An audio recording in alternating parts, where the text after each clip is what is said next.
Hello mga ka-Jessaby, magandang umaga sa inyong lahat. So ngayon nandito ako sa labas ng aming bahay.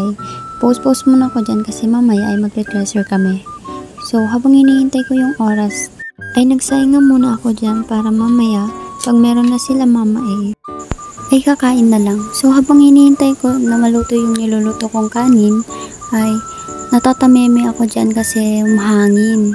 Kasi diba may bagyo. So dito na nga iluto ng aking nilutong kanin. So, habang hinihintay ko sila mama ay tumawag na yung mga kasama ko.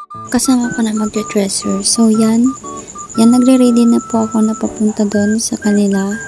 So, habang naglalakad ako sa daan, mahangin, sobrang hangin. So, yung mukha ko dyan na parang ewan na. So, nandito na ako sila kila Auntie Mean. Sila yung mga kasama ko. Sila yung may-ari ng dresser na yan. Yan, nagre-ready na kami. Papunta na dun sa aming pupunta na magdresseran kasi I think masyadong marami yung dresseran dun. Syempre lagi kong piniflex yung mukha ko dyan, ha. So yan yung mukha ko, mukha na siyang ewan, basta ganyan. So yan, papunta na kami dun sa aming pupuntahan, on the way na. So habang nga papunta na kami dun sa aming pupuntahan, may kasama kaming bata at nagkikipaglaro siya sa kasama naming isang bakla na anak na Auntie Mean. So, nandito na kami sa aming pagdidresseran. Ayan. Medyo marami-rami yan kasi medyo natanghali din kami at sobrang init at sobrang hangin. Sila naman yung mga nagbuhat ng mga palay kanina na dresseran namin. Tapos ito ng mga kasama ko magdidresser. Yan. Magmemerienda nga daw agad kami para mamaya ay diretso uwi na lang. Kasi may mga binibilad po kaming mga palay na medyo basa. So yun. Natapos nga nilang ipesta yung dresser sa malapit sa mga palay, ay nag-start na kami para mabilis lang matapos. Hindi ko na pala na-videohan habang tinutulak nila yung mga palay din sa dresser kasi ako yung taga-putol ng lubid.